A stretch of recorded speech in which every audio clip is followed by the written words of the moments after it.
ಕಚೇರಿಗೆ ಬಂದರೂ ಪೋಷಕರ ಕೈಗೆ ಸಿಗದ ಅಧಿಕಾರಿ ಮಕ್ಕಳ ಶಾಲಾ ದಾಖಲೆಗಾಗಿ ಪೋಷಕರು ಪರದಾಡ್ತಿದ್ದಾರೆ. ಗದಗದ ಮೊರಾರ್ಜಿ ದೇಸಾಯಿ ಶಾಲೆಯಲ್ಲಿ ಆಗಿರುವಂತಹ ಅವಾಂತರ. ಆಫೀಸಿಗೆ ಬಂದರೂ ಕೂಡ ಪೋಷಕರ ಕೈಗೆ ಸಿಗ್ತಾ ಇಲ್ಲ ಅಲ್ಲಿನ ಅಧಿಕಾರಿ. ಹಾಗಾಗಿ ಮಕ್ಕಳ ಶಾಲಾ ದಾಖಲೆಗಾಗಿ ಈಗ ಪೋಷಕರು ಪರದಾಡ್ತಿದ್ದಾರೆ. ಗದಗ ಮೊರಾರ್ಜಿ ದೇಸಾಯಿ ಶಾಲೆಯಲ್ಲಿ ಅವಾಂತರ. ಕೈಗೆ ಸಿಗದಂತ ಸಮಾಜ ಕಲ್ಯಾಣ ಇಲಾಖೆಯ ಉಪನಿರ್ದೇಶಕ ಮಹೇಶ್ ಪೋತದಾರ್ ವಿರುದ್ಧ ಆಕ್ರೋಶ ವ್ಯಕ್ತವಾಗಿದೆ. ಕಚೇರಿಗೆ ಅಲ್ದು ಸುಸ್ತಾಗಿದ್ದಾರೆ ಮಕ್ಕಳ ಪೋಷಕರು. 100 ಕಿಲೋಮೀಟರ್ನಿಂದ ಬಂದಿರುವಂತವರು ಪೋಷಕರು ಆಕ್ರೋಶ ವ್ಯಕ್ತಪಡಿಸಿದ್ದಾರೆ. ಅಧಿಕಾರಿಯನ್ನು ಹುಡುಕೊಡಿ ಅಂತ ಈಗ ಪಾಲಕರು ಮನವಿ ಮಾಡ್ತಿದ್ದಾರೆ. 100 ಕಿಲೋಮೀಟರ್ನಿಂದ ಬಂದಿದ್ದೀವಿ ಅಂತ. ಈ ಫೋಟೋದಲ್ಲಿ ನೀವು ನೋಡ್ತಿರುವಂತ ವ್ಯಕ್ತಿನೇ ಮಹೇಶ್ ಪೋತದಾರ್. ಇವರು ಈ ಸಮಾಜ ಕಲ್ಯಾಣ ಇಲಾಖೆಯ ಉಪನಿರ್ದೇಶಕರು.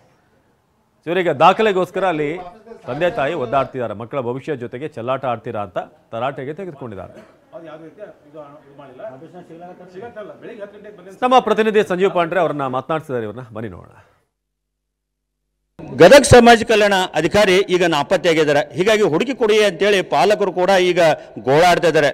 ಆದರೆ ಆ ಅಧಿಕಾರಿ ಮನೆಯಲ್ಲಿದ್ದಾರೋ ಅಥವಾ ಹೊರಗಡೆ ಎಲ್ಲಿದ್ದಾರೋ ಗೊತ್ತಿಲ್ಲ. ಈಗ ಪಾಲಕರು ಮಾತ್ರ ದಿನನಿತ್ಯ ಅಲದಾಡಿ ಸುಸ್ತಾಗ್ತಾರೆ. ಈಗ ನಾವು ಸಮಾಜ ಕಲ್ಯಾಣ ಕಚೇರಿ ಬಳಿ ನೋಡ್ಬೋದು. ಗದಗ ಜಿಲ್ಲಾಡಳಿತ ಭವನದಲ್ಲಿರುವಂಥ ಸಮಾಜ ಕಲ್ಯಾಣ ಕಚೇರಿ.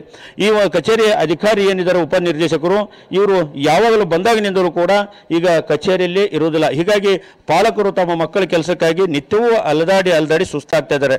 ಈಗ ನೋಡುವ ಪಾಲಕರು ಕೂಡ ಇವರು ಬೆಳಿಗ್ಗೆ 10 ಗಂಟೆಗೆ ಬಂದಿದ್ದಾರೆ. ಇಡೀ ದಿನ ಆದರೂ ಕೂಡ ಅಧಿಕಾರಿ ಮಾತ್ರ ಕಚೇರಿಯಲ್ಲಿ ಸಿಗ್ತಾ ಇಲ್ಲ. ಹೀಗಾಗಿ ನಾವು ಏನು ಮಾಡೋಣ ಅಂತೇಳಿ ಗೋಳಾಡ್ತಾ ಇದ್ದಾರೆ. ಈಗ ನಾವು ಕಚೇರಿ ಏನು ಅವರ ಅಧಿಕಾರಿ ಚೇಂಬರ್ ತೋರಿಸಿ ನೋಡ್ಬೋದು. ಈಗ ಮಹೇಶ್ ಪೋತದಾರ್ ಅಂತೇಳಿ ಉಪನಿರ್ದೇಶಕನಿದ್ದಾರೆ. ಈಗ ಅವ್ರ ಚೇರ್ ಈಗ ಖಾಲಿ ಇದೆ. ಇವತ್ತು ಬೆಳಿಗ್ಗೆ 10 ಗಂಟೆಯಿಂದ ಕೂಡ ಕಾಯ್ತಾ ಇದ್ರು ಕೂಡ ಪಾಲಕರು, ಅಧಿಕಾರಿ ಮಾತ್ರ ಪಾಲಕರ ಕೈಗೆ ಸಿಗ್ತಾ ಇಲ್ಲ. ಈಗ ಚೇರ್ ಖಾಲಿ ಇದೆ. ಹೀಗಾಗಿ ಏನು ಮಕ್ಕಳು ಈಗ ಮೊರಾರ್ಜಿ ದೇಸಾಯಿ ಶಾಲೆಗೆ ಏನು ಸಿಲೆಕ್ಷನ್ ಇದೆ, ಆ ಒಂದು ಸಿಲೆಕ್ಷನ್ಗಾಗಿ ಅಲ್ದಾಡ್ತಾ ಇದ್ದಾರೆ. ಯಾಕೆಂದ್ರೆ ಕೆಲವೊಂದು ಕೆಟಗರಿಯಲ್ಲಿ 53-60% ಮಕ್ಕಳನ್ನು ಸಿಲೆಕ್ಟ್ ಮಾಡಲಾಗಿದೆ. ನಮ್ಮ ಮಗು 73% ಮಾಡಿದೆ. ಆದರೆ ನಮ್ಮ ಮಗುವಿನ ಸಿಲೆಕ್ಷನ್ ಆಗಿಲ್ಲ ಅಂತೇಳಿ ಇಲ್ಲಿ ಕೇಳಕ್ಕೆ ಬಂದಿದೆ. ನಾಳೆ ಬಾ ನಾಡಿದ್ದು ಬಾ ಅಂತೇಳಿ ಕಳೆದ 1 ತಿಂಗಳಿಂದ ಕೂಡ ಸತಾಯಿಸ್ತಾ ಇದೆ ಅಂತ ಹೇಳ್ತಾರೆ. ಇಲ್ಲಿ ಸಿಬ್ಬಂದಿ ಕೂಡ ಅಧಿಕಾರಿ ಎಲ್ಲಿ ಹೋಗಿದ್ದಾರೆ ಅಂತ ಕೇಳಿದ್ರೆ ಈಗ DC ಆಫೀಸ್ಗೆ ಹೋಗಿದ್ದಾರೆ, ಮೀಟಿಂಗ್ ಹೋಗಿದ್ದಾರೆ ಅಂತೇಳಿ ದಿನ ಒಂದೊಂದು ಕತೆ ಹೇಳ್ತಿದ್ದಾರೆ. ಈ ಒಂದು ಸಿಬ್ಬಂದಿಗಳ ಕಥೆಯು ಕೂಡ ಪಾಲಕರು ರೋಷ ಹೋಗಿದ್ದಾರೆ. ಯಾಕಂದರೆ ಸರ್ಕಾರ ಜನರ ಸೇವೆ ಮಾಡಿ ಅಂತೇಳಿ ಅಧಿಕಾರಿಗಳನ್ನು ಕಳಿಸಿದ್ರೆ ಅಧಿಕಾರಿಗಳು ಅವ್ರು ಎಲ್ಲಿ ಅಲ್ದಾಡಕ್ಕೆ ಹೋಗ್ತಾರೋ ಅಥವಾ ಎಲ್ಲಿ ಮನೆಯಲ್ಲಿ ಇರ್ತಾರೋ ಗೊತ್ತಿಲ್ಲ. ಆದರೆ ಜನರ ಕೈಗೆ ಸಿಗ್ತಾ ಇಲ್ಲ, ಜನರ ಕೆಲಸ ಮಾತ್ರ ಮಾಡ್ತಾ ಇಲ್ಲ. ಇದು ಏನು ಗದಗ ಜಿಲ್ಲಾ ಆಡಳಿತದ ವೈಫಲ್ಯನೋ ಅಥವಾ ಏನು ಬೇಜವಾಬ್ದಾರಿ ಗೊತ್ತಿಲ್ಲ. ಈಗ ಪಾಲಕರು ನಮ್ಮ ಜೊತೆ ಇದ್ದಾರೆ, ಕೇಳೋಣ. ಯಾಕೆ ನೀವು ಕಚೇರಿಯಲ್ಲಿ ಅಲ್ದಾಡ್ತೀವಿ? ಎಷ್ಟು ದಿನಗಳಿಂದ ಅಲ್ದಾಡ್ತಿದ್ರೆ? ಏನು ಸಮಸ್ಯೆ ಸರ್? 1 ತಿಂಗಳಾಯ್ತು ನಾವು ಅಡ್ಡಾಡಕತ್ತು. ಇವ್ರ ಮಗಳದ್ದು 73% ಆಗೈತೆ ಸರ್. 1 ತಿಂಗಳಾಯ್ತು ನಾವು ಬರಾಕತ್ತ. ಇವತ್ತು ಬೆಳಗ್ಗೆ ಸಿಕ್ಕರು, ನೀವು ಮಧ್ಯಾಹ್ನ ಬರ್ರಿ ಅಂತಂದ್ರೆ ಸರ್. DC ಅವ್ರ ಮೀಟಿಂಗ್ ಇತ್ತು ಅಂತಂದ್ರು. ದಯವಿಟ್ಟು ನಾನು ಎಲ್ಲರಿಗೂ ವಿನಂತಿ ಮಾಡ್ಕೊತೀನಿ ತಮ್ಮ ಮುಖಾಂತರ ನಮ್ಮ ಅಧಿಕಾರಿಗಳನ್ನು ಹುಡುಕೊಡ್ರಿ ಅಂತ ನಾವು ಪೊಲೀಸ್ ಸ್ಟೇಷನ್ಗೆ ನಾಳೆ ಹೋಗಿ ಕಂಪ್ಲೇಂಟ್ ಮಾಡ್ತೀವಿ.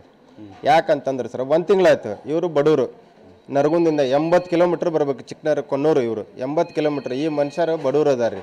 ಬಡವ್ರ ಮಕ್ಕಳೇ ಇಲ್ಲಲ್ರಿ ಹಾಸ್ಟೆಲಿಗೆ ಬರೋರು. ಇವ್ರಿಗೆ ಬಡವ್ರ ಮಕ್ಳಿಗೆ ಇವ್ರು ಸಿಗಂಗಿಲ್ಲ ಅಂತಂದ್ರೆ ಇಂಥ ಅಧಿಕಾರಿಗಳನ್ನು ತೊಗೊಂಡು ನಾವೇನು ಮಾಡ್ಬೇಕ್ರಿ? ಅದಕ್ಕೆ ನಾವು ಹೋಗಿ ನಾಳೆ ಒಂದು ಕಂಪ್ಲೇಂಟ್ ಕೊಡ್ತೀವಿ ಸರ್ ಇವ್ರ ಮೇಲೆ.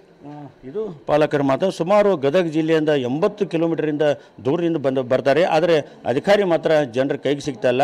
ಬಡ ಮಕ್ಕಳಿಗಾಗಿ ಏನು ಸಮಾಜ ಕಲ್ಯಾಣ ಇಲಾಖೆ ಹಾಸ್ಟೆಲ್ಲು ಮತ್ತು ವಸತಿ ಶಾಲೆಗಳಿವೆ. ಆ ಒಂದು ವಸತಿ ಶಾಲೆಯಲ್ಲಿ ಬಡವರಿಗೆ ಮಾತ್ರ ನ್ಯಾಯ ಸಿಗ್ತಾ ಇಲ್ಲ.